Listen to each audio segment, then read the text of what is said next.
I wish someone had told me to pick a path earlier and just lock in before or during NYSC. One advice I'm going to give anybody who cares to listen is to be selfish with your NYSC year.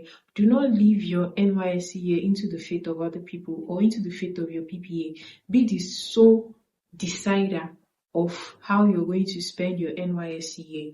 Now, if you do not already have a business before your NYSC year and you plan on doing a business, that NYSC year should be focused on saving towards starting that business. I'm not talking about Alawi because how much can you save from your Alawi?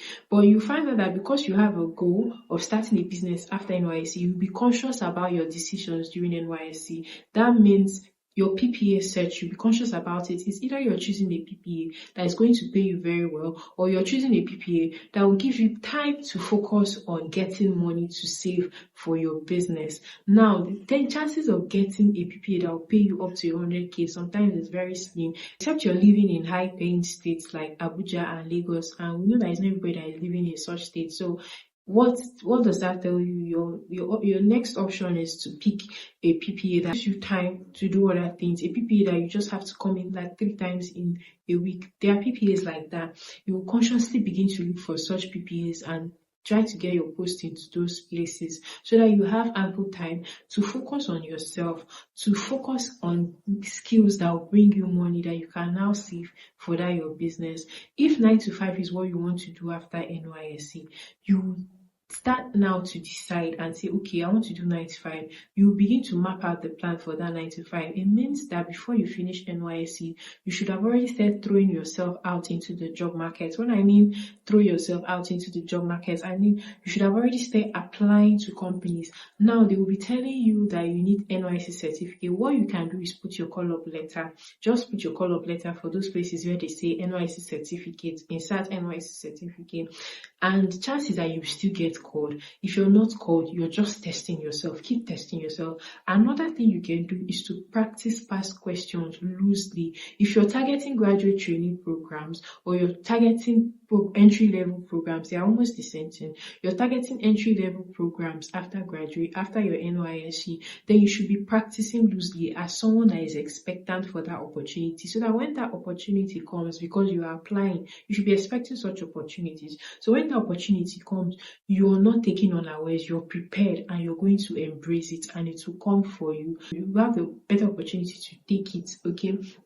So I'm going to leave a link to a drive to where these past questions are, so that you will just be practicing them loosely because you have already thrown yourself to the job market. So you should be expecting a mail any moment for assessments, all right?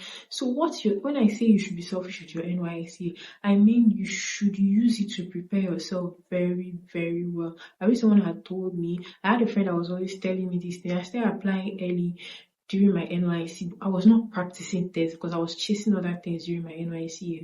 I was not practicing tests. It's now that I'm done with NYSC that I'm now practicing tests, assessments, and all of that. So do not make that mistake, all right? Pick a path, business or 9 to 5, go all in into it, lock in, as they would always say.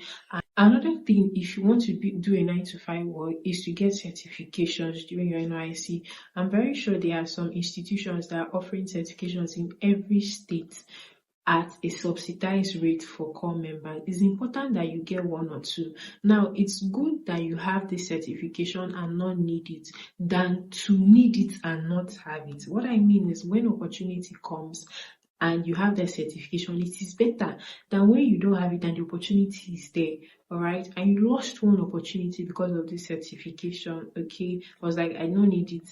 My friend told me I needed it. My cousin said I don't need it.